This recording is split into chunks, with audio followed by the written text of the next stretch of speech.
Lo que vamos a tocar el día de hoy son dos clases de neuroendocrinología de reproducción y el tema de hemorragia uterina normal. A ver, por favor, Luz Vincent, ve mi pantalla. Sí, doctora, sí se puede ver. Sí se ve. Comenzamos.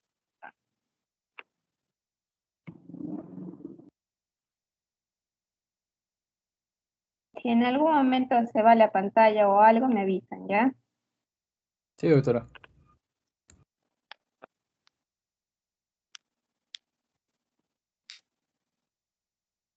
Bueno, vamos a tocar el día de hoy dos temas. La primera unidad va a ser la endocrinología de la reproducción y luego hemorragia uterina anormal.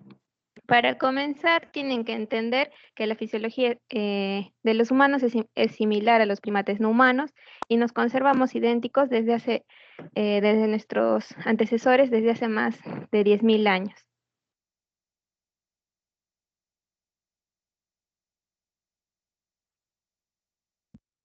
Entonces tenemos que reconocer lo que es el eje reproductor femenino.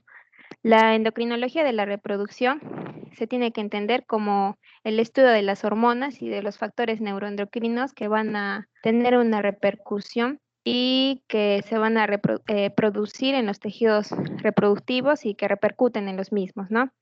Estos tejidos comprenden lo que es el hipotálamo, la hipófisis, el ovario, el endometrio y si hay embarazo, la placenta. Hay que tener en cuenta también otro concepto, que una hormona es un productor celular secretado hacia la circulación periférica que ejerce sus efectos en tejidos distantes.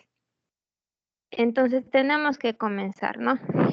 Ya conocen el hipotálamo va a producir el GnRH, va a liberar este GnRH en pulsos y dependiendo de los tipos de pulsos va a llegar a la hipófisis, a hipófisis anterior y va a producir, dependiendo también sus pulsos, si son pulsos rápidos o pulsos lentos, LH y FSH, hormona luteinizante y hormona folículo estimulante.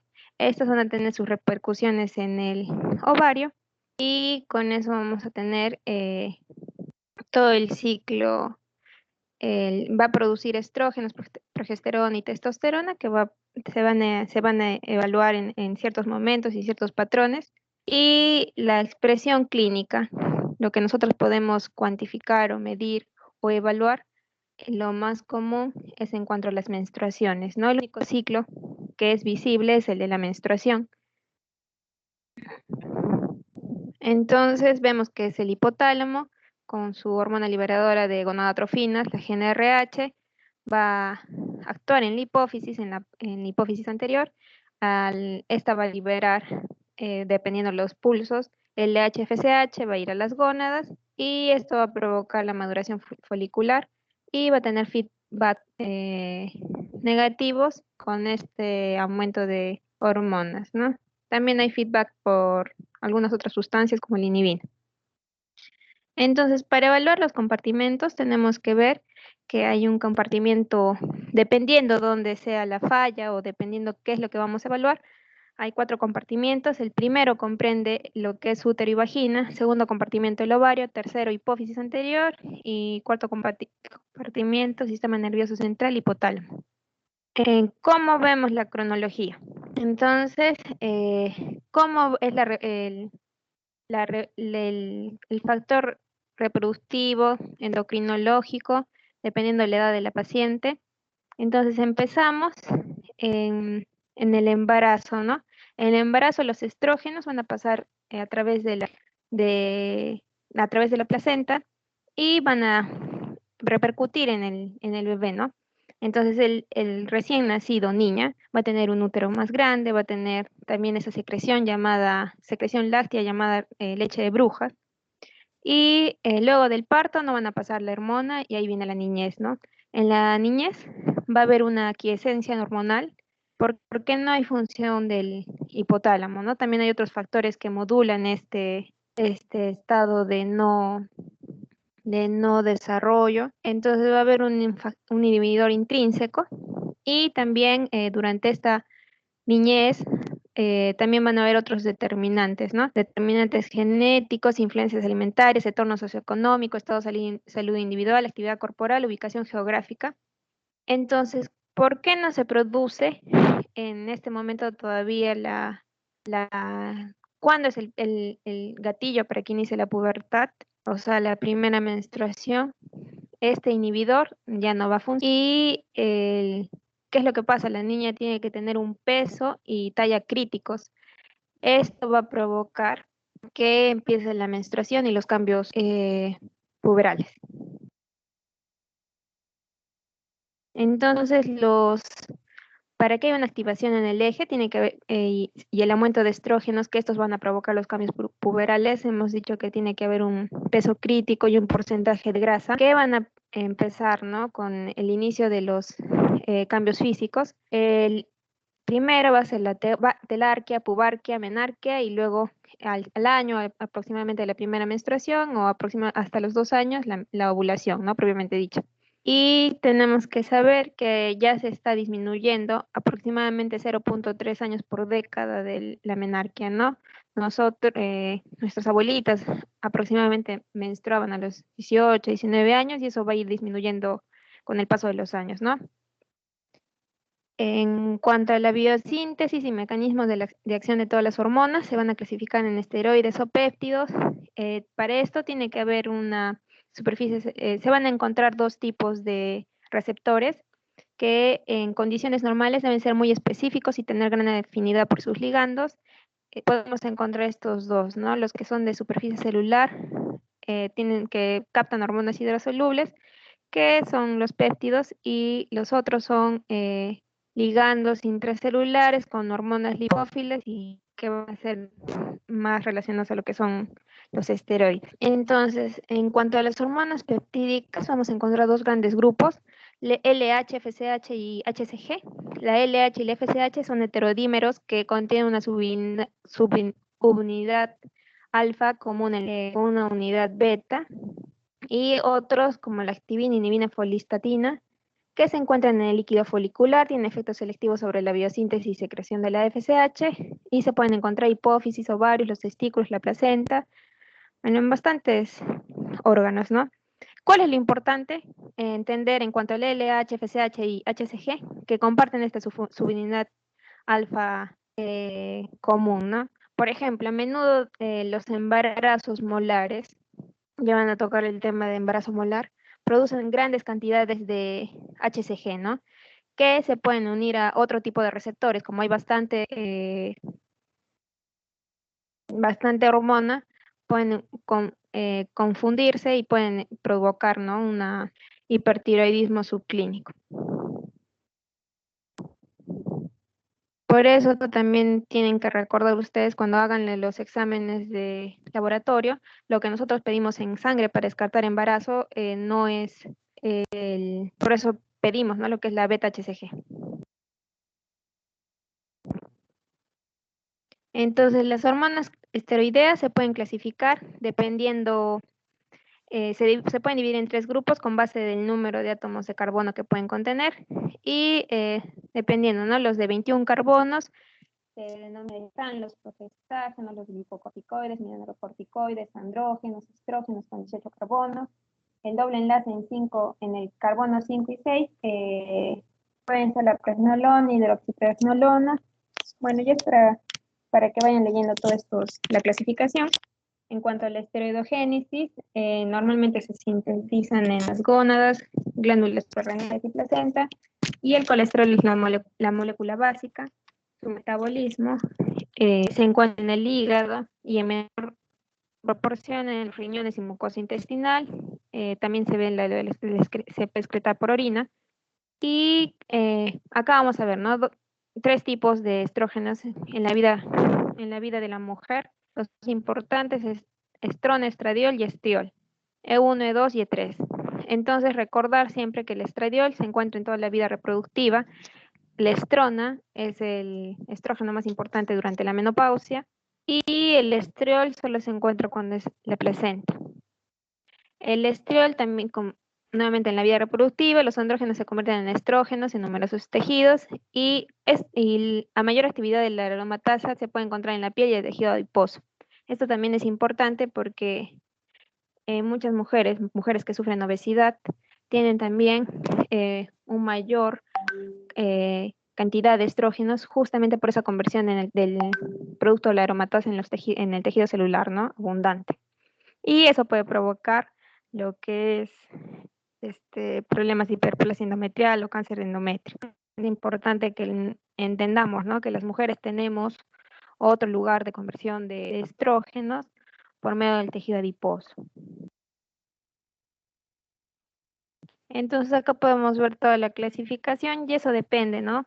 Dependiendo dónde se encuentra o si es que no tienen una enzima, ciertos lugares en cuanto a los órganos no van a provocar cierto tipo, no van a producir cierto tipo de esteroides. Entonces veamos, dependiendo de la glándula suprarrenal y el ovario, vamos a ver cómo se divide la producción de los esteroides, la testosterona, androstenediona, la y recuerda que también hay diversos esteroides sexuales que comprenden los más importantes, estrógenos, progesterona y andrógenos, péptidos gonadales que también podemos encontrar como la activina, inhibina, folistatina y factores de crecimiento. Entonces, esto es un cuadro resumen para que sepan cuáles son las funciones en términos generales de los estrógenos y de la progesterona. Los estrógenos van a tener como función principal el crecimiento folicular y el pico del LH, ¿no? Proliferación endometrial, desarrollo genital, desarrollo del estroma mamario, que ya hemos conversado, las características sexuales primarias y secundarias, la distribución de la grasa, provoca también un feedback negativo y aumenta el HDL, disminuye el LDL y mantenimiento del embarazo. En cuanto a la progesterona, como funciones, tienen la estimulación de secreción glandular endometrial, desarrollo de las arterias espirales, mantenimiento del embarazo, por eso es progesterona, progestación, disminución de la excitabilidad miometrial, producción de moco cervical grueso, aumento de la temperatura corporal, el ciclo reproductivo es un ciclo bifásico en cuanto a temperatura, inhibición de las gonadotrofinas y relajación del músculo uterino. También en cuanto a los progestágenos, van a preparar las mamas para la lactancia, deprimen la excitabilidad de las fibras miometriales, elevan el metabolismo y la temperatura y disminuyen la cantidad del moco cervical. Este cuadro es para que sepan cómo son los valores de referencia tanto en varones y en mujeres de las diferentes estrógenos, progesterona y testosterona.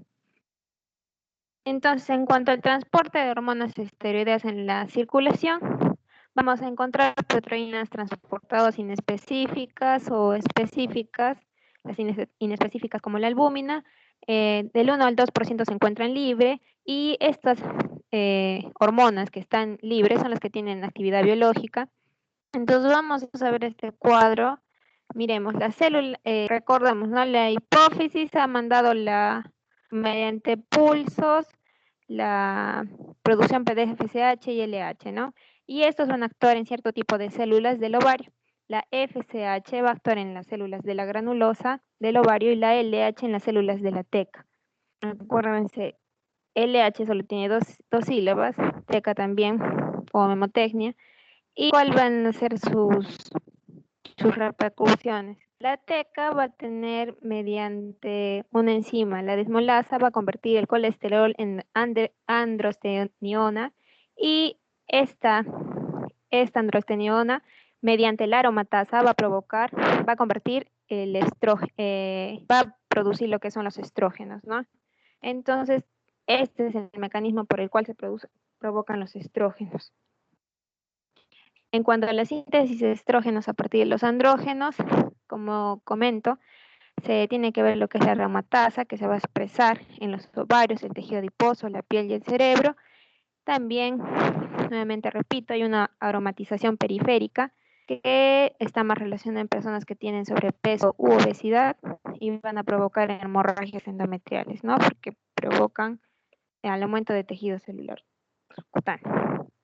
También vamos a encontrar neurotransmisores en toda esta neuroendocrinología, como aminas biógenas, neuropéptidos, acetilcolina, aminas neurotransmisoras, el aminácido inhibidor de ácido gamma aminobutírico, transmisores gaseosos, factores varios, citocinas y factores de crecimiento. Y bueno, hay más de 50 neuropéptidos, opiáceos, neuropéptidos Y, galanina, péptido activador de la ciclasa del adenilato hipoficiario.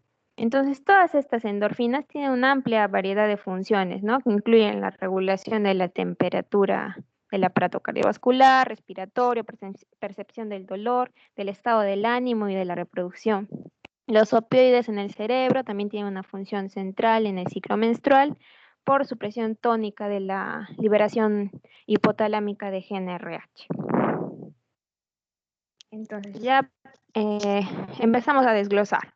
Vamos a tocar ahora lo que es el hipotálamo. Entonces el hipotálamo es un decapéptido que en el núcleo, el 4, tiene una vida media de 2 a 4 minutos y se va liberando mediante pulsos que duran aproximadamente de 5 a 25 minutos, cada 1 o 2 horas. Dan el origen de numerosos neurotransmisores, constituye un sitio esencial para la integración de información proveniente del entorno y el hipotálamo no está protegido por la barrera hematoencefálica. Entonces, el hipotálamo es un punto crítico para la integración, ¿no?, de toda esta información proveniente del medio ambiente, del sistema nervioso y de otros aparatos y sistemas.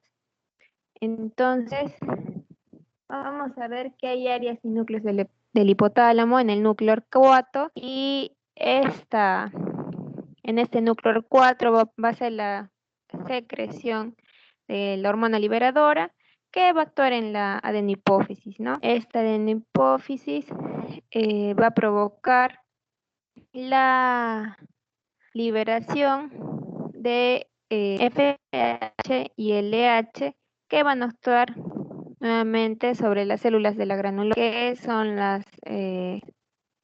y las células de la teca, dependiendo cuál vaya a actuar. Y esto va a provocar la maduración del folículo, ¿no? La FSH va a provocar la maduración folículo, se produce la ovulación con la liberación del primer cuerpo polar y luego llega lo que es la expulsión de la formación del cuerpo blanco, el cuerpo albicans. Entonces tenemos una unidad de procesamiento central, que es el hipotálamo, va a integrar toda la información y envía la señal a todo el eje reproductivo. El hipotálamo va a controlar también las funciones de las hormonas de la hipófisis posterior y también de la hipófisis anterior. Entonces, en cuanto a la regulación de la secreción pulsátil de la GnRH, es estimulada por la noradrenalina y es inhibida por serotonina, beta-endorfina, estradiol, por retroalimentación negativa. Entonces, el generador de pulsos es propiedad del hipotálamo medio basal. Su actividad es suprimida por bloqueantes alfa-adrenérgicos y agentes antidopaminérgicos. Los opioides disminuyen la frecuencia de los pulsos a nivel hipotalámico. Si no hay actividad del generador de NRH, su frecuencia se altera. Pueden haber consecuencias, ¿no? Pueden estimular producción de gonadotrofinas y esto se puede utilizar para inducir ovulación, pubertad, espermatogénesis y fertilidad. Suprimir las gonadotrofinas en cuanto a si es que se produce una infusión continua de GnRH. Esto se puede utilizar medicamentos, se pueden utilizar cierto tipo de medicamentos para suprimir una pubertad precoz en casos de endometriosis y reproducción asistida. Y en cuanto a los antagonistas opioides, para restablecer la secreción normal de las gonadotrofinas y la función ovárica, en cuanto a los casos de amenorrea de causa hipotalámica. Ahora, pasamos a lo que es la hipófisis. Ya saben ustedes, tenemos el lóbulo posterior, lóbulo anterior, pero nos vamos a centrar en lo que es el lóbulo anterior, ¿no? Hay partes, el par tuberalis con el tallo infundibular forma el tronco hipoficiario, el par distalis, que es el lóbulo anterior propiamente dicho, y es una zona altamente vascularizada, recibe 0.5 miligramos por minuto de flujo sanguíneo a través del sistema portohipoficiario y van a tener ciertos tipos de células de la adenopófisis, somatotróficas, gonadotrófas, lactotróficas, corticotróficas, tirotrofas. Y dependiendo de estas células van a tener sus repercusiones, ¿no? La adenopófisis va a estimular por la secreción neuroendocrina del hipotálamo, con excepción del prolactina, y si es que hubiera algún tipo de lesión del tallo hipofisiario, va a originar un hipopituitarismo para la LH, FSH, GH, ACTH y TSH. Entonces, nuevamente repito, que es una secreción pulsátil de esta hormona, y para producir cierto tipo en cuanto si son pulsos rápidos o pulsos lentos. Si son pulsos lentos, va a expulsar lo que es la FSH, y son pulsos rápidos, LH. Son glucoproteínas de alto peso molecular conformadas por dos subunidades, subunidad alfa y la subunidad beta. Están influenciadas por los esteroides, los péptidos ováricos. Y vamos a encontrar, ¿no?, la FSH y la LH. La FSH va a estimular el crecimiento de la capa granulosa del folículo que ha seleccionado, y también va a convertir, ¿no?, los andrógenos en estradiol por medio de la aromatasa. La LH estimula el crecimiento de la teca, obviamente esto va a producir lo que son los andrógenos, favorece la luteinización del folículo tras la ovulación. Es secretada en forma pulsátil durante el ciclo menstrual. En fase folicular, los pulsos son cada 90 minutos, periovulatorio son cada 60 minutos, y en la fase lútea son cada 360 minutos, ¿no? La FSH tiene dos fases en cuanto a se libera principalmente en la primera mitad, en la etapa proliferativa del ciclo. Ahorita vamos a tocar ese tema. Y va a tener como misión el crecimiento de los folículos, ¿no? La cohorte. Este FSH lo que va a hacer va a seleccionar un folículo dominante, y la segunda fase de este FSH va a ser justo antes de la ovulación. Y en cuanto a la LH, tiene solo un pico, que es el pico ovulatorio, que es en consecuencia del efecto gatillo de los estrógenos. Entonces son glucoproteínas heterodiméricas. La LH y FSH son producidas por las mismas células en la hipófisis anterior. La función del FSH estimula la aromatización, estimula receptores, puede estimular la división de las células de la granulosa. Tocamos lo que es la neurohipófisis, solo de manera para que recuerden la oxitocina, que es la que se encuentra en el parto como en la lactancia, es el mediador más importante de la contractibilidad miometrial después de iniciar el trabajo de parto. La distensión vaginal, como la que ocurre durante el coito, se puede encontrar también al escuchar y oler a un recién nacido. La excitación sexual, esta es una hormona que más se relaciona, como digo, al momento en el embarazo ya o en el puerperio. En algunos casos de estrés, el miedo o vergüenza, puede haber, o a la distracción, pueden inhibir la lactancia. Entonces tenemos que analizar en 3 niveles todo este gran ciclo. Van a haber interacciones hipotálamo-hipofisiarias. Tenemos que ver la fisiología del desarrollo folicular, la ovulación y funciones del cuerpo lúteo. Y la menstruación va a ser cíclica y se va a provocar lo que es la ovulación. Y tiene que haber una integración precisa de los diferentes componentes del aparato reproductor.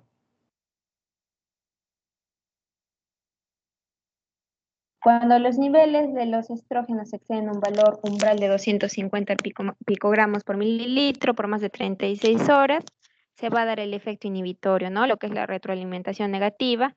Esta se va a invertir y va a provocar en la hipófisis la descarga del pico preovulatorio del LH, y esto va a provocar lo que es la retroalimentación positiva.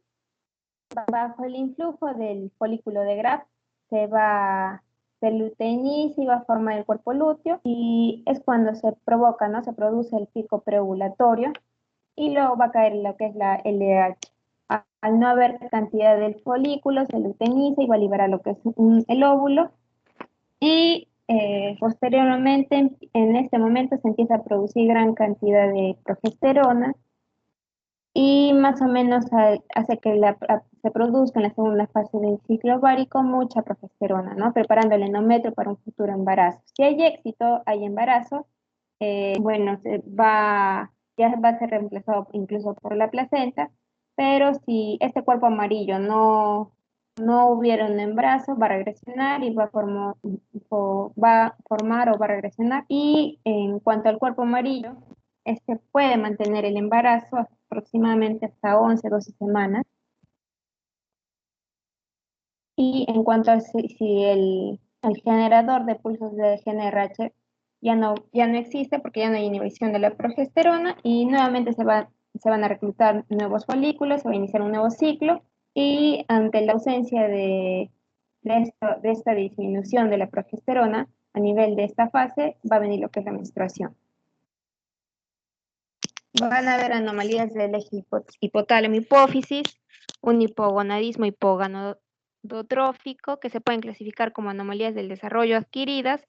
En cuanto al desarrollo, vamos a encontrar debidas a defectos genéticos hereditarios que incluyen el síndrome de Kallmann o un hipogonadismo hipogonadotrófico idiopático. Y en cuanto a anomalías adquiridas, desórdenes funcionales, lesiones hipotálamo-hipoficiarias provocadas por tumores, enfermedades infiltrantes, infartos, cirugías o radioterapia.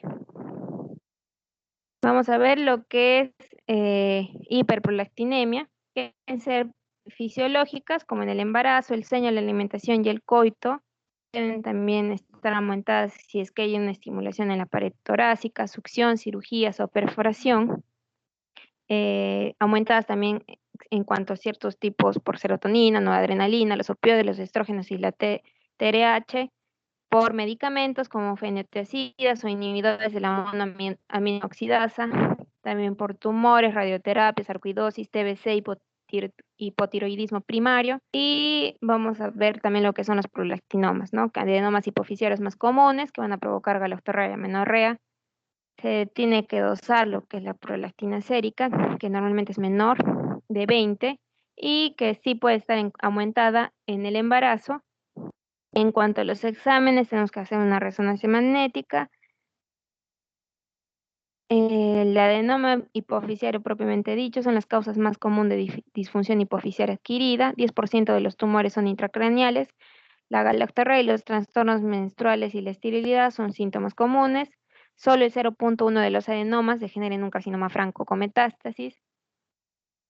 Antes eran clasificados como eosinófilos, basófilos o cromófobos, y actualmente solo se catalogan según su expresión hormonal en los estudios inmunistoquímicos, ¿no?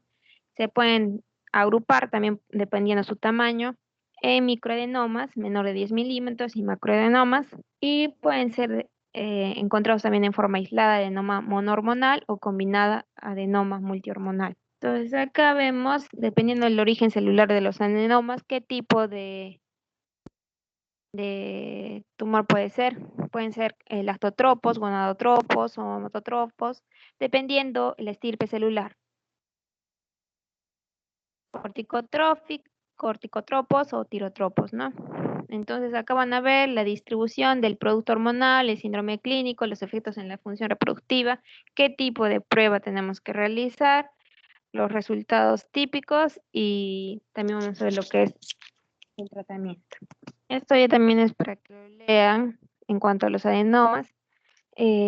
También vemos que es una secreción excesiva o deficiencia hormonal. Ya hemos dicho que se pueden dividir en micro o macroadenomas. La hipófisis anterior también limita con el quiasma óptico. Podemos hacer sintomatología de una hemianopsia bitemporal. También están los senos cavernosos, están acá al lado de la silla turca por anatomía y pueden dar un síndrome de seno cavernoso. Los efectos reproductivos pueden provocar en cuanto sus consecuencias, pueden tener alteraciones en cuanto a la función reproductiva o síntomas compresivos.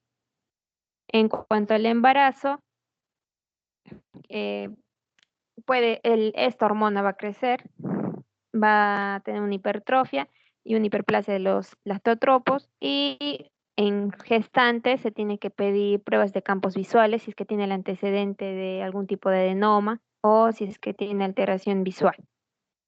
También hay una patología como la apoplejía hipoficiaria, que es una hemorragia espontánea, realmente es una emergencia médica peligrosa y va a provocar síntomas como hipoglicemia, hipotensión, hemorragia del celular del sistema nervioso central, cambios visuales agudos, cefalea intensa, rigidez de cuello, pérdida de la conciencia y coma. El tratamiento médico van a ser agonistas dopaminérgicos, en las pacientes asintomáticas con microprolactinoma se tiene que hacer solo resonancia y medición de la prolactina cada 2 años. Si empieza a afectar los campos visuales o hay cefalea intensa, el tratamiento va a ser quirúrgico y se puede dar tratamiento con bromocriptina, que son agonistas receptores dopaminérgicos, o la cabergolina, que es un agonista dopaminérgico ya selectivo, un selectivo tipo 2, y dependiendo del tratamiento, ¿no? En cuanto a la cirugía, se van a dar este tipo de tratamiento a adenomas hipoficiales resistentes, que los síntomas se van exacerbando, van a tener una vía transesfenoidal y puede provocar como consecuencias como hemorragia transoperatoria, escape de líquido cefalorraquídeo, diabetes, meningitis. Cuando ya no son quirúrgicos, han tenido un tratamiento óptimo mediante la cirugía y son resistentes, se puede utilizar lo que es la radioterapia.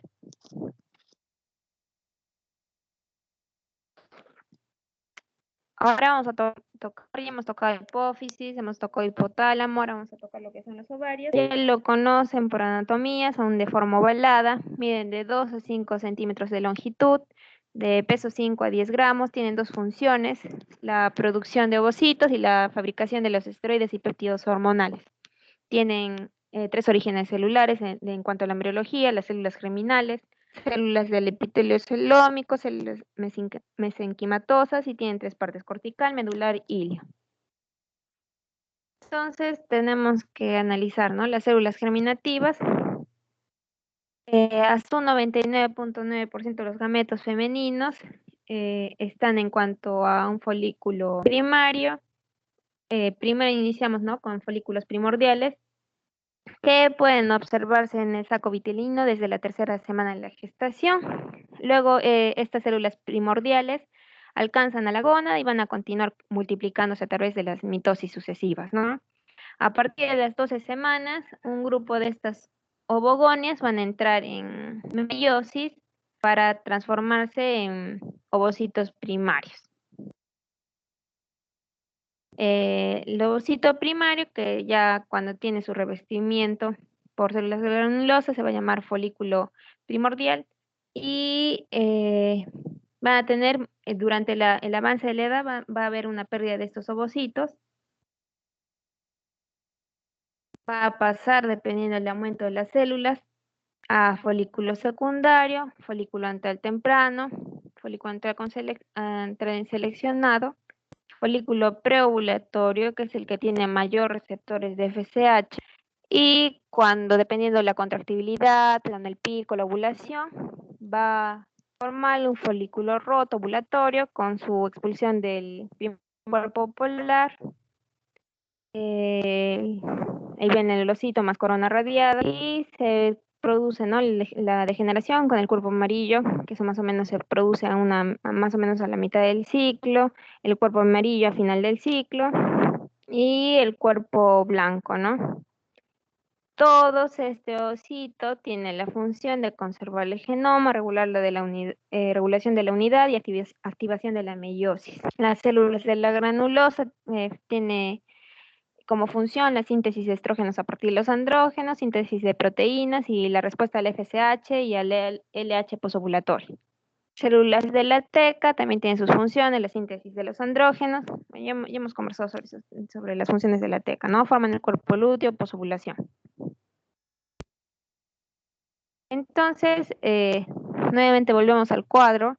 La GnRH con la hipófisis ha producido, dependiendo de los pulsos, LH, FSH, y dependiendo si es que está en la célula teca, mediante la molécula del colesterol y las enzimas va a provocar andrógenos y puestos por medio de la aromatasa en la célula de la granulosa van a provocar estrógenos. Estos estrógenos aumentados van a ser lo que se va a llamar la fase proliferativa estrogénica, la primera mitad del ciclo menstrual, y se va a seleccionar un folículo dominante, ¿no? El que tiene mayor receptor de FSH. Esto es lo que se llama la proliferación de los folículos, se llama cohorte de folículos, pero uno de esos va a ser seleccionado y va a ser el folículo dominante.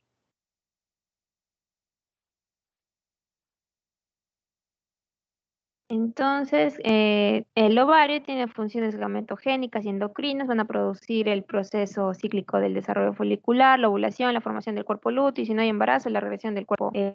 ¿No? En cuanto a la anatomía, tienen que repasar nuevamente lo que es el óvulo primordial, folículo primario, folículo antral, vesicular, maduro, cuerpo lúteo. Y acá vemos una imagen de cómo se ve anatómicamente ya por medio de la laparoscopía un ovario. Entonces, a las 20 semanas de la gestación, normalmente hay 6.7 millones, de 6 a 7 millones en el ovario fetal.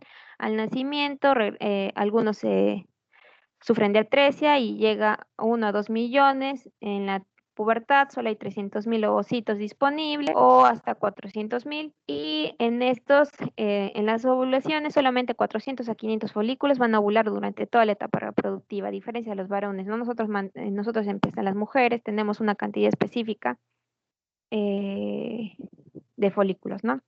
Entonces miren en esta figura cómo va disminuyendo desde que iniciamos el momento del nacimiento hasta la etapa de la menopausia, ¿no? Que ya no hay. Entonces, cómo se inicia la meiosis y la ovogonia, ¿no? La ovogonia se va a quedar, el ovocito primario se va a quedar en una fase, todavía no cumple su meiosis y dependiendo, iniciando la menstruación, va a terminar su primera meiosis y va a provocar la expulsión del primer cuerpo polar. Si es que hubiera una fecundación, ahí recién se provoca la expulsión del segundo cuerpo polar.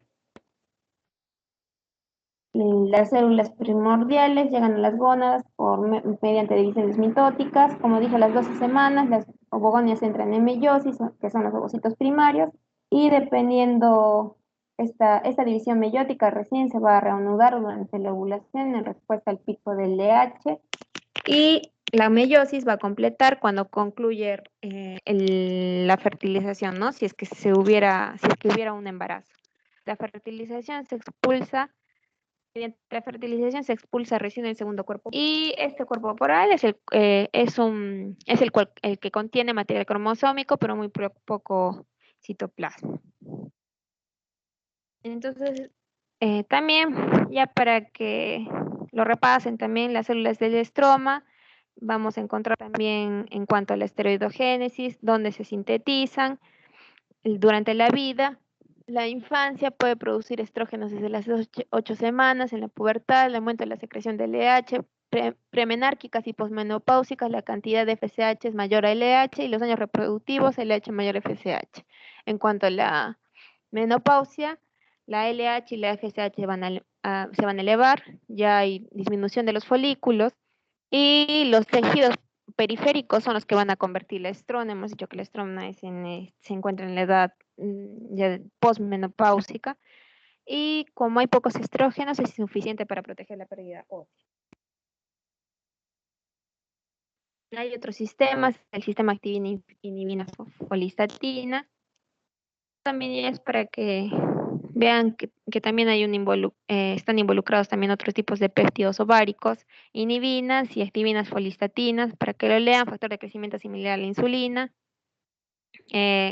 También volvemos otra vez a lo que son los folículos primordiales, como es la maduración folicular. La expulsión del ovocito va a depender de los siguientes mecanismos: digestión proteolítica de la pared del folículo, separación del complejo ovocito-cúmulus, contracción de la pared del folículo. El cuerpo lúteo va a tener dos tipos celulares, células grandes, células pequeñas, y a los 7 días se alcanza la máxima producción de progesterona. Nuevamente volvemos a tocar lo que es el tema del ovario. Para que lo lean también, vamos a apurarnos con esto. Llegamos a lo que es la ovulación. La ovulación se produce de 10 a 12 horas después del pico del LH, de 24 a 36 horas después del pico máximo de los niveles de estradiol. La descarga de LH ocurre de 28 a 32 horas antes de la ruptura del folículo. Y tocamos ahora el endometrio. El endometrio tiene una capa basal y una capa funcional. La capa basal es la que ya se junta al miometrio y no sufre mayores cambios durante el ciclo menstrual. La capa funcional es la que nos importa porque es la que se provoca las menstruaciones. Hacer todo esto es para que vean también en cuanto a las medidas que ustedes tienen que saber también, ¿no? Y los valores en cuanto al FSH, estradiol en la edad fértil, en la menopáusica, acuérdense el valor de 30. Y en cuanto a la edad fértil, ¿cómo es la medición del endometrio? Un endometrio premenstrual puede estar de 14 a 16 milímetros, un endometrio mayor de 17 milímetros es el corte para descartar hiperplasia o carcinoma. En cuanto a pacientes en edad fértil, ¿no? Y en pacientes posmenopáusica, el corte de 5 milímetros. Ya cuando hay un tratamiento, cuando hay un endometrio de 5, 10, mayor de 5, hay que pensar de repente en patología, en cáncer, ¿no? En cuanto, vamos a tocar lo que son los cambios ciclos mensuales, drásticos, morfológicos y bioquímicos. Hay un ciclo endometrial que va a hacer la proliferación y diferenciación secretoria por medio de los estrógenos, y cuando hay una ausencia de embarazo va a provocar una degeneración que va a provocar lo que es la menstruación. Entonces ahora vamos a ver, vamos a tocar ahora, vamos a seguir pasando y vamos a tocar lo que es el ciclo en conjunto, ¿ya? En cuanto a las glándulas mamarias, van a proveer nutrición al recién nacido, tienen un papel inmunitario importante, tienen un método de regulación de la fecundidad. Esto es lo más importante de la clase, que entiendan en cuanto al ciclo menstrual, ¿no? Y esto también lo van a encontrar en bastantes literaturas. Esto es lo básico que tienen que entender en cuanto al ciclo menstrual. Entonces recordemos, el ciclo menstrual tiene una duración de 28 más o menos 7 días, que dura de 4 más o menos 2 días. Tiene entonces fase preovulatoria o una fase folicular y una fase posovulatoria lútea. El endometrio también va a tener fases proliferativas y secretorias, fase lútea, que es estable y la duración es de 13 a 14 días. Entonces, el ciclo menstrual puede ser explicado en diferentes niveles. En cuanto al endometrio, miren ustedes el ciclo menstrual en cuanto al endometrio. Entonces, empezamos con la menstruación, ¿no? Un ciclo hemorrágico que va a durar, iniciando el día 1 como el inicio de la menstruación, hasta aproximadamente 4 días. Esa es la fase hemorrágica. Y este endometrio se va a dividir en un endometrio funcional y basal. Y como dije, una descamación de 4 días y luego va a ir creciendo, ¿no? Por influjo hormonal. Y esta es la fase, como está creciendo, está proliferando. Esta antes de la ovulación se llama fase proliferativa. Una fase preovulación, porque es antes de la ovulación.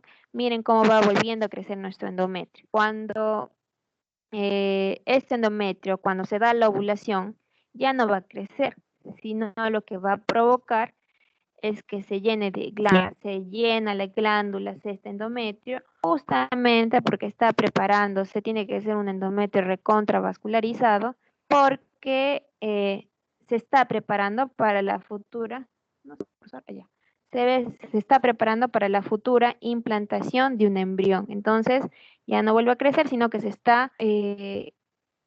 está aumentando sus glándulas para volverse un endometrio secretor. Entonces, el ciclo endometrial se puede dividir en fase preovulatoria como un endometrio proliferativo, porque proliferan las glándulas, y luego en un endometrio secretor. Muy bien. Pasamos entonces al ovario. Hemos dicho que mediante el ciclo, iniciamos el ciclo, se van a empezar a hacer una corte folicular, o sea, se empiezan a seleccionar folículos y estos folículos empiezan a crecer. Entonces, es una fase folicular.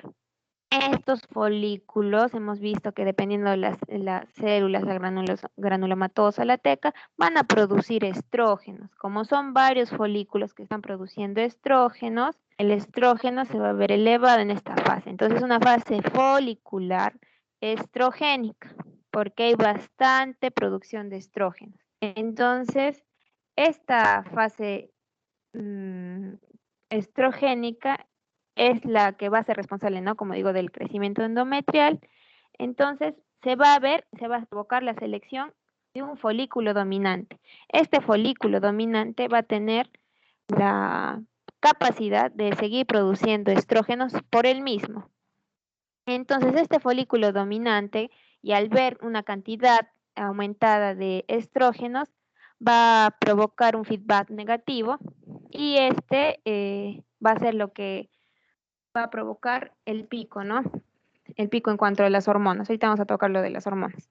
Entonces, en cuanto al ciclo ovárico, podemos encontrar una fase folicular del inicio, porque hay bastantes folículos, y si es que se produce la ovulación, este folículo dominante se va a convertir en cuerpo lúteo.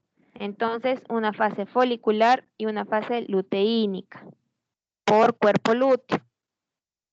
Este cuerpo lúteo o fase luteínica es el que va a producir progesterona. Entonces, este cuerpo lúteo, como va a provocar progesterona, este es el que mantiene el embarazo, cuerpo lúteo, progesterona, progestación. Entonces, si es que hubiera en algún momento embarazo, va a ser el que va a provocar mantener un embarazo, no la gestación. Luego, el que es reemplazado, este cuerpo lúteo va a ser reemplazado por la placenta. Entonces, vean el inicio. Vean también en cuanto a las hormonas esteroideas. Al inicio, por la parte de los folículos, al provocar bastantes estrógenos, esta primera fase se va a llamar fase folicular, fase estrogénica. Y luego, si siguen viendo cómo va aumentando, va a empezar a aumentar lo que es la progesterona por el cuerpo lúteo, ¿no? Entonces, también se puede llamar fase folicular o una fase lútea, eso dependiendo de la ovulación, ¿no? El inicio se va a llamar fase folicular, fase lútea. Y en cuanto a las gonadotrofinas, vemos que el LH va a tener un pico que va a provocar, ¿no? La ovulación. Entonces, en cuanto a la fase por medio de las hormonas, vamos a encontrar estos estrógenos, estos folículos que han aumentado, han provocado toda esta fase folicular, toda esta fase estrogénica, por el feedback negativo, va a provocar un pico de LH. Este pico de LH es el que precede la ovulación. Entonces, ahí viene tenemos que, entonces, dependiendo de esto, también hay una fase termogénica. Acá no está en este dibujo, pero también hay que entender la fase termogénica. La progesterona es un termogénico, ¿no? Entonces, esta primera fase, antes de la ovulación, o sea, del día 0 hasta el día 14, es una fase donde no hay un aumento de la temperatura. Y luego de la ovulación, la temperatura va a elevarse aproximadamente a 37.5, entonces una curvatura bifásica, ¿no? Igual imaginando, si fuera temperatura, al inicio está plano y luego va aumentando por medio de la progesterona. Entonces, ¿cómo sabríamos si es que una paciente está ovulando o ovuló? Se tiene que tomar la temperatura, ¿no? Eso también es un método de ver, que no es muy usado, pero ya sí podemos determinar si es que una paciente ovuló o no ovuló, porque en una mujer que no ha ovulado, su fase por medio de la temperatura va a ser monofásica y no va a ser bifásica como sí podría ser en una paciente que ha ovulado, ¿no? También hay que ver que el cuerpo lúteo normalmente va a vivir 14 días y dependiendo, esto es lo que se habla, ¿no?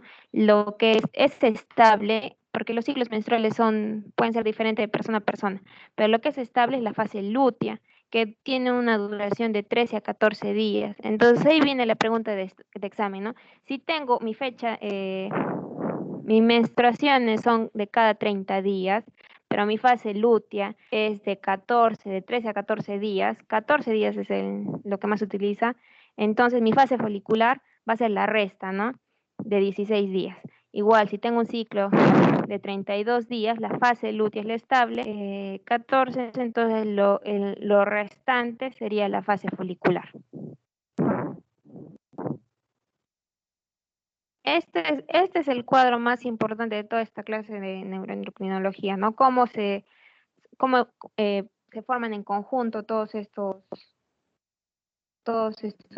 ejes. Veamos acá también lo del estrógeno, la progesterona, inicio del ciclo, cuando empieza el crecimiento folicular, van a ver un aumento de estrógenos por medio de los folículos, se produce la ovulación y luego empieza el cuerpo lúteo que va a provocar la progesterona, el aumento de la progesterona. Acá está, lo de la temperatura. Entonces hemos dicho que la temperatura es un ciclo bifásico, ¿no? Un ciclo normal es un ciclo bifásico porque luego por la progesterona se vuelve es termogénica, ¿no? Entonces hay un aumento de temperatura. Igual, ya hemos tocado, ¿no? Dependiendo de la ovulación, se puede dividir en la primera etapa folicular o lútea, si es por hormonas, etapa estrogénica o de progesterona, en cuanto el ciclo uterino, una etapa proliferativa, una etapa secretora y que es termogénica. Estrogénica, progesterónica, proliferativa, secretora, folicular o luteínica, ¿no? También podemos guiarnos en cuanto al moco cervical. Normalmente los días ovulatorios es un moco filante, un moco que también al examen físico lo vemos que es bien como clara de huevo. Y ahí se dice, ¿no? En términos prácticos, que el día que ovula tiene por lo menos hasta 3 días para lograr una concepción, ¿no? Entonces, como no podemos a veces predecir qué día ovula, porque a veces las mujeres son irregulares, es que se dice, ¿no? De tus ciclos, la mitad más menos 3. O sea, 3 días, esos son los días que una mujer podría quedar embarazada. Antes se utilizaban los métodos del ritmo, los métodos de qué días no son tus días peligrosos. Eso ya no es un método de protección. Elimínense eso de su cabeza y es un muy mal método porque eso ya se está cambiando como métodos de planificación para lograr un embarazo. Ahora eso del método del ritmo se utiliza más para lograr a las pacientes que no pueden tener gestaciones, para qué días tienen que lograr un embarazo deseado, ¿no? O sea, qué días son para que tengan las relaciones sexuales dirigidas. Entonces eso ya hay que irlo eliminando, no es un método de planificación familiar adecuado, ¿no? Mejor es cualquier otro método. Ya, entonces esto para que lo lean en cuanto a las fases del ciclo, por si no vamos a acabar.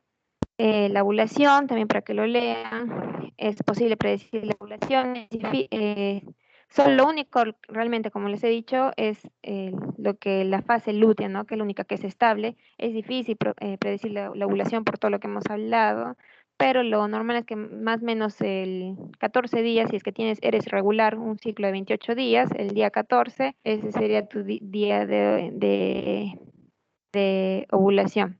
También podemos ver cambios biológicos en el órgano diana, desarrollo folicular y crecimiento por ecografía, se puede ver, y determinación de estrógenos y progesteronas y LH en sangre.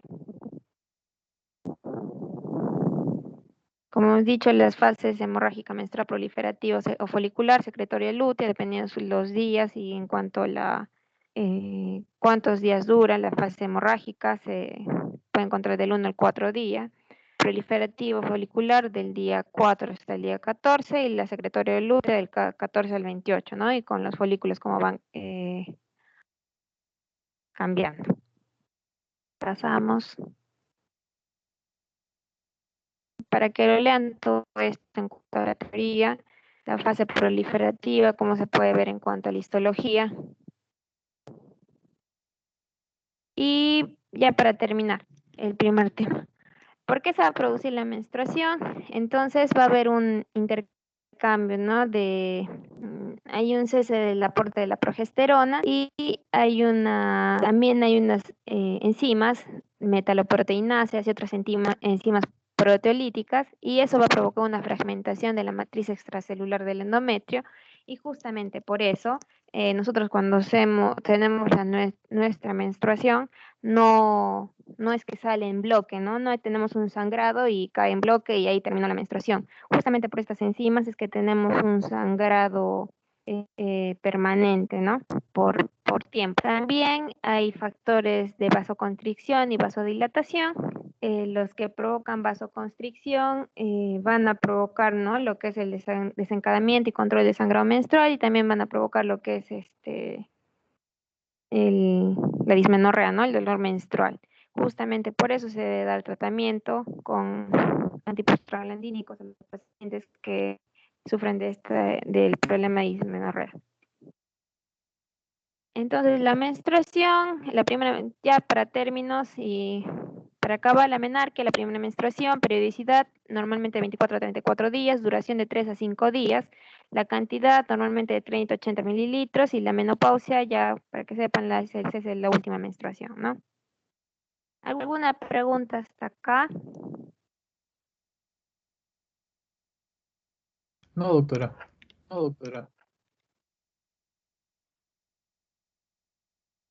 Lo más importante, como les he dicho, es esa tabla, ¿no? De ahí van a venir también las preguntas en cuanto a la neuroendocrinología, es que entiendan, ¿no?, el ciclo menstrual y sus sinónimos, cómo se entiende, ¿no?, que es preovulatorio, cómo se llama la fase folicular, cuanto a el endometrio, si es una fase proliferativa y todo eso, ¿no? Ese cuadro es si es que me piden preguntas, voy a poner ese cuadro. Ahora vamos a tocar lo que es tema. Miren, por favor, si se mira, clase teórica. Llegan a ver. Está cargando, Se doctora. mira. Está cargando.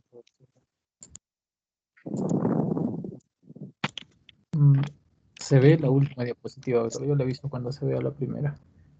A ver. Listo, doctora. Ya se ve la primera diapositiva. Ya. Entonces ahora vamos a tocar lo que es la hemorragia uterina normal. Entonces tenemos que entender primero teoría, ¿no? Conceptos. ¿Cómo es la duración del ciclo menstrual normal? El promedio, hemos dicho, 28 días. La duración del flujo normal aproximadamente puede haber de 4 días. La pérdida sanguínea aproximadamente es de 35, pero puede ser una variación de 20-80. Y la menarquia, como hemos dicho, va a disminuir en 0.3 años por cada 10 años. ¿Cuándo viene lo normal? Dependiendo del ciclo, menos de 20 más de 35, duración del flujo menstrual mayor de 8 días, la pérdida sanguínea mayor de 80 y la menarquia cuando es mayor de 15, pero esto puede ir variando, ¿no? Y cada uno de esos va a tener sus nombres. Esto también es importante, también va a venir, es pregunta para todos sus exámenes. Duración de los intervalos. Entonces, si es un intervalo mayor, hemos dicho mayor de 35 días, se va a llamar oligomenorrea. Si, dependiendo de los intervalos, depende de la duración de las menstruaciones. Si es unas menstruaciones menor de 21 días, polimenorrea. Volumen, si es un sangrado en cantidad excesiva durante la menstruación de duración normal, o sea, menstruaciones que duran normalmente pero tienen un sangrado excesivo, se llama hipermenorrea. Hipomenorrea, cuando es una disminución de la cantidad de sangrado en ciclos menstruales regulares. Menorragia, menstruaciones de duración excesiva separadas por intervalos regulares. Metrorragia, ciclos de intervalos regulares, mayor de 7 días de duración, pero de volumen normal. Y menometrorragia es el sangrado uterino por lo general excesivo, prolongado, que se produce en intervalos infrecuentes e irregulares. O sea, este es el peor. Y el sputting es el sangrado intermenstrual que está más relacionado a lo que es el sangrado justo por la ovulación, un sangrado rosado, escaso. Entonces, a términos generales, ¿no? Nosotros no podemos decir, sí, ha sangrado nuestra paciente 80 mililitros, ha sangrado su menstruación es de 100 mililitros, eso no es cuantificable. Entonces, se crearon esas tablas para ver más o menos cuántos puntos por toalla o Si es que es en coágulos, coágulos pequeños, y se da un cierto puntaje. Si es que es por puntos, toallas femeninas, puntos por toalla, miren, de 1 al 20, si es puntos por tampón, de 1 al 10, y los coágulos, si son coágulos grandes, coágulos pequeños. Entonces se puede hacer un cálculo aproximado. Pero lo ideal es que ustedes tengan en términos generales una toalla higiénica manchada, aproximadamente son 30 mililitros, ¿no? Entonces, si tenemos a nuestra paciente que nos dice que durante su ciclo menstrual ella se gasta un paquete diario, un paquete completo, o sea, que vienen 10 toallas higiénicas de las normales, obviamente tiene un sangrado excesivo, ¿no? Pero si es una paciente que les dice que a las justas mancha o mojas un protectores diarios o a las justas es solo un día, luego escaso, eso es un sangrado deficiente, ¿no? Entonces, en términos generales, pero para que sepan que hay estos tipos de ayuda, ¿no? Entonces, sangrado genital puede ser una hemorragia no uterina, pero también lo que nos vamos a abarcar es una hemorragia uterina normal. Obviamente que igual tenemos que descartar, ¿no? En cuanto a la hemorragia de otras localizaciones, obviamente por la cercanía podemos ver vías urinarias y uretra, del aparato digestivo y del recto, y de los genitales externos, ¿no? Varices, traumatismo, neoplasias benignas, infecciones, alteraciones atróficas. Tenemos que ver también independientemente si es que nuestra paciente es gestante o no gestante. Si es gestante, todas estas causas, y si es no gestante, estas otras causas, la mayoría de ocasiones, ¿no?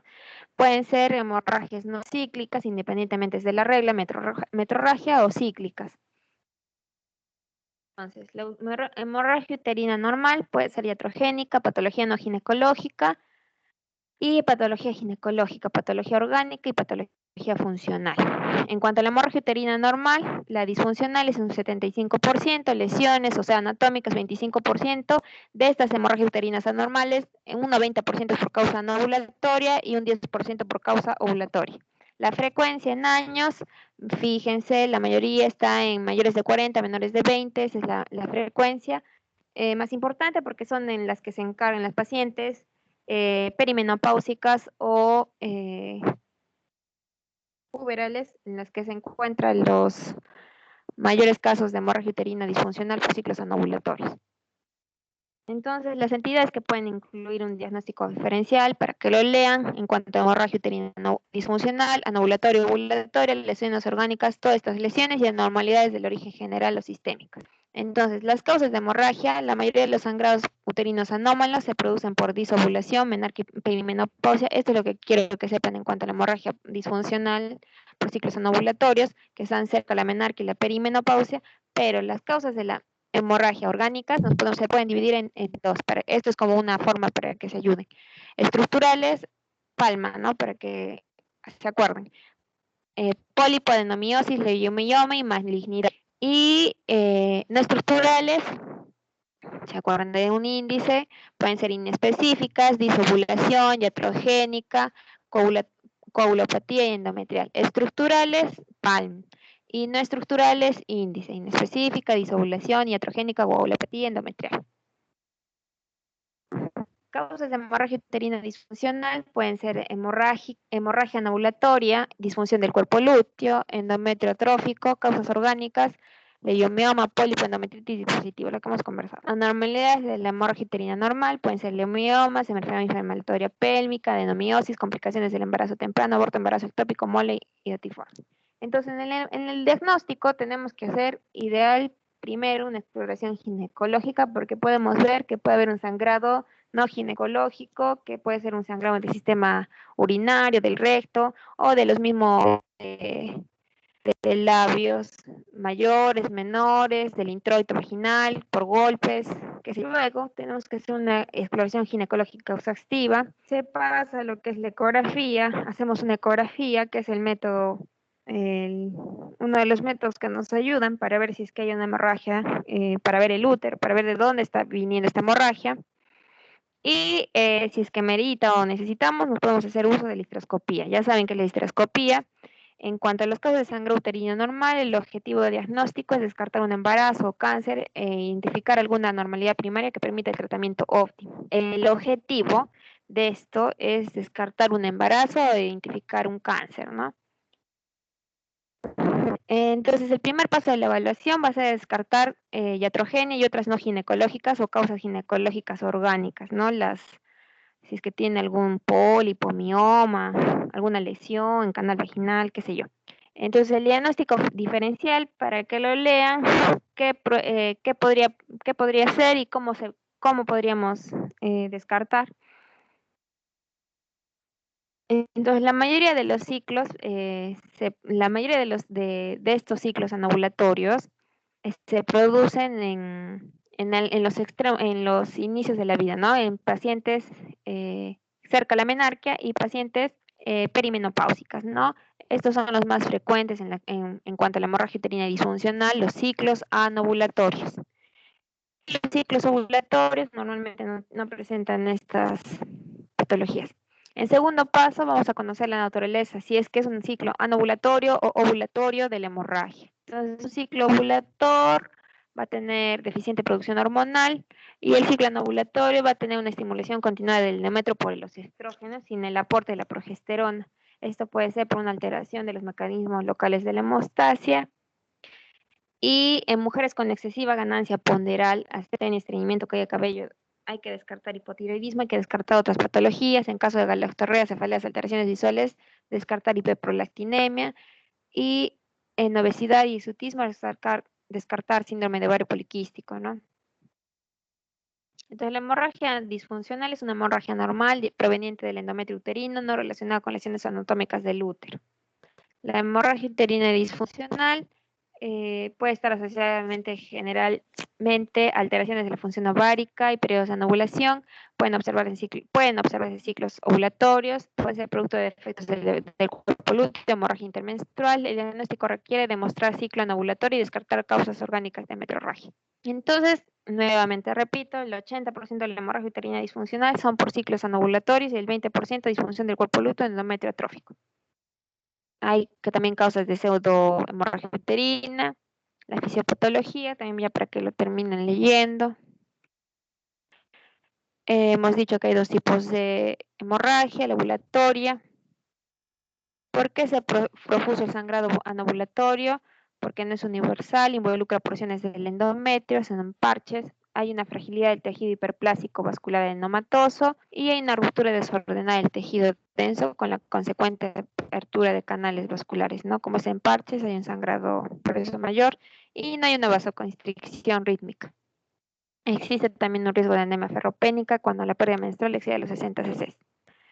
Y en cuanto a la causa de HUD anovulatoria, cualquier interrupción de la liberación cíclica de GnRH, FSH puede resultar en periodos de anovulación y esto por la inmadurez de estos ejes en las posmenárquicas y la sensibilidad disminuida del ovario a la estimulación en mujeres perimenopáusicas.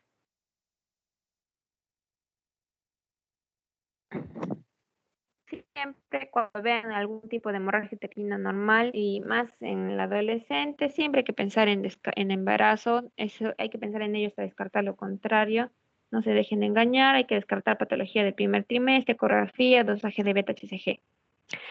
Puede haber también displasias sanguíneas, púrpura trombocitopénica, enfermedad de von Willebrand, leucemia, disfunción plaquetaria, realizar biometría, tiempos de protombina, recuento de plaquetas.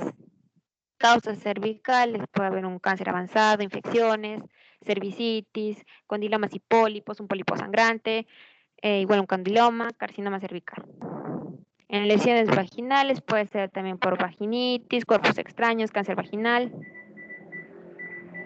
Enfermedades uterinas, anormalidades de los conductos de Müller, endometritis, leishmiomas, carcinoma endometrial, adenocarcinoma de Müller, causas ováricas, anovulación, ovario poliquístico, tumores, citoquieta. Hay que recordar que las mujeres o las pacientes que tienen anorexia o los pacientes que hacen ejercicio extenuante pueden también periodos de amenorrea. Y el tratamiento va a ser medicamentoso quirúrgico. ¿Cuáles son los fines? Cohibir la hemorragia, evitar recidivas, tratar la anemia ferropénica. En cuanto al tratamiento no hormonal, se pueden utilizar antifibrinolíticos que van a disminuir hasta un 50% y va a reducir la fibronolisis. El más conocido es el ácido tranexámico, pero tiene efectos adversos como náuseas, vómitos, diarreas. También podemos utilizar los AINES, hasta un 30% van a disminuir las molestias, inhiben las prostaglandinas. Y en los más conocidos, ibuprofeno, naproxeno, pero van a tener problemas gastrointestinales, problemas pacientes que sufren de gastritis, pueden tener como contraindicación. Pacientes que, y el otro tratamiento es el hormonal, utilizado estrógenos más gestágenos, los solo estrógenos para pacientes que tienen hemorragias agudas y endometrio trófico, los progestágenos los progestágenos para endometrios hiperplásicos proliferativos. Se puede utilizar la DIU con levonorgestrel, que va a reducir hasta un 95% los síntomas, y el danazol, pero que tiene muchos efectos adversos. Hay que evitar las recidivas y tratar la anemia ferropénica, si es que fuera el caso. Y se puede dar también el tratamiento quirúrgico, que puede ser hidratación más curetaje, la ablación del endometrio y histerectomía. La L-Grau uterino es un tratamiento que es rápido, y nos ayuda porque mandamos material de estudio, y esto se da cuando hay una anemia intensa, cuando hay un sangrado profuso, para hacer un legrado hemostático. Y en cuanto a la ablación o la resección endometrial, se puede provocar una destrucción o expansión hasta 1 a 3 milímetros del miometrio, o sea, la capa basal. Acuérdense que si se elimina la capa basal, ya no va a haber producción, ya no va a proliferar el endometrio. Y en cuanto a la histerectomía, es más radical, es más definitivo, y se puede utilizar cuando hay falla de tratamiento médico, cuando ya no hay deseos de descendencia y cuando hay diagnóstico por patología de una hiperplasia endometrial atípica. Entonces, también para que vean los tipos de sangrado, su etiología y el tipo de diagnóstico, el tipo de método diagnóstico que podríamos utilizar. Tenemos que hacer exploraciones mínimas, la inspección general, palpación abdominal, exploraciones convenientes, palpación de tiroides, mamas y genitales internos, pruebas complementarias, estudio de coagulación, peso, talla. Objetivos: tenemos que detener el sangrado, corregir la anemia, prevenir el cáncer, mejorar, recuperar la calidad de vida y evitar la ansiedad innecesaria, ¿no? Factores que hay que tener en cuenta: la edad, deseo de anticoncepción, los tipos de hemorragia uterina, tratamiento inicial, tratamiento de mantenimiento, condiciones médicas existentes y la preferencia de la paciente. Este es el tratamiento, se puede utilizar progestágenos, estrógenos o estrógenos más progestágenos. En cuanto a los progestágenos, detienen el crecimiento endometrial, proporcionan soporte y organizan el endometrio de tal manera que su primero se produce desprendimiento regular. Se pueden administrar por vía oral, intramuscular, implantes. Los estrógenos promueven rápido el crecimiento endometrial y cubren las superficies que estaban alteradas, favorecen la coagulación al incrementar los niveles de fibrinógenos, podrían contraer las arterias espirales, la vía parenteral se puede usar, si no se telora, la vía oral, y los estrógenos y progestágenos, que van a provocar anovulación, induciendo el rendimiento regular del endometrio, disminuyen el volumen y la duración de la menstruación, reducen el 50% de los síntomas premenstruales, aumenta la hemoglobina y reduce la anemia ferropénica. Y esta es la primera elección para mujeres que requieren anticoncepción y que presentan hemorragia uterina disfuncional.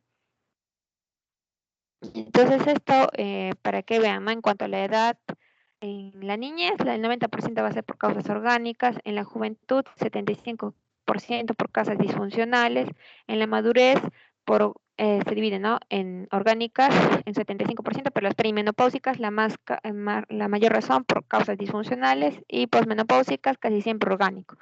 Entonces acuérdense, cerca la menarquia y cerca perimenopáusica, disfuncionales por ciclos anovulatorios. Volvemos a ver cómo son los tipos de sangrado dependiendo de la edad, niñez, juventud, madurez y senectud. Como hemos dicho, por la hemorragia disfuncional, por ciclos anovulatorios, puede haber hipermenorrea, polimenorrea, que es lo más común, y en los otros metrorragia. En cuanto a las alteraciones menstruales por exceso, podemos ver en cuanto a causas orgánicas, también dividido por edades, para que lo lean y para que tengan una mayor ayuda diagnóstica, ¿no? Entonces, por eso tienen que fijarse de qué tipo de paciente están tocando, qué edad tiene. Las hemorragias cíclicas, hay que tener conducta.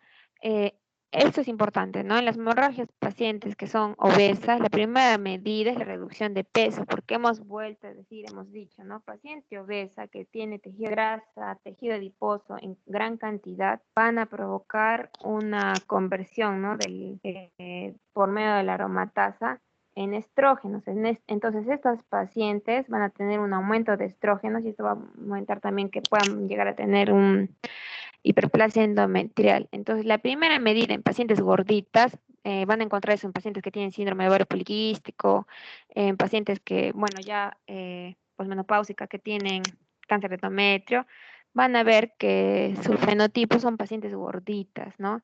Paciente de cáncer de endometrio es una paciente que no ha tenido hijos, una paciente nulipa, obesa, y que en el control ecográfico encontramos una hiperplasia endometrial, ¿no?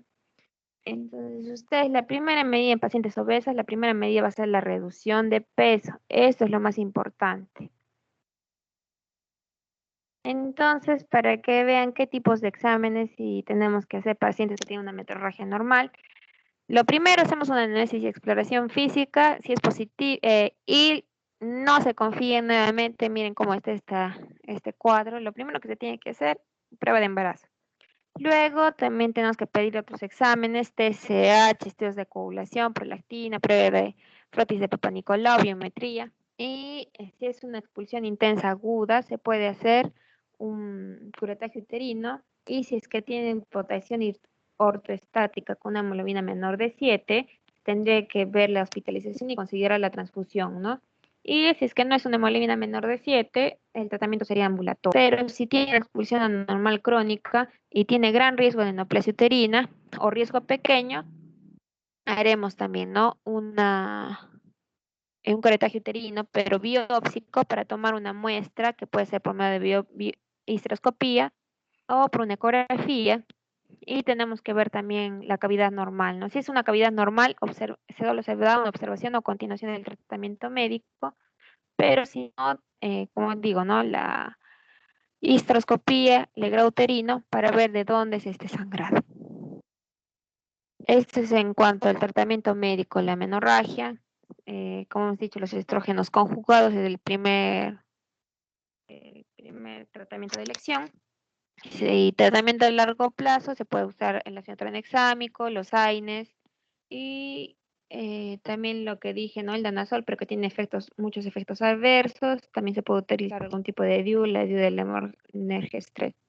Entonces, en cuanto a las conclusiones, las hemorragias anormales son comunes en las adolescentes, el 50% de las consultas ginecológicas, la mayor parte por inmadurez del eje hipotálamo, hipófisis, ovario, por periodos anovulatorios. Un 20% sufre de algún trastorno base. Hay que hacer siempre una buena historia clínica, exploración física, estudios de laboratorio adecuados y exámenes auxiliares.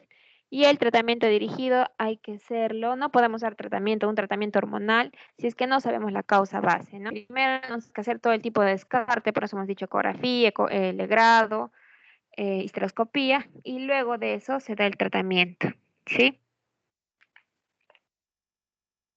Muy bien. ¿Alguna pregunta?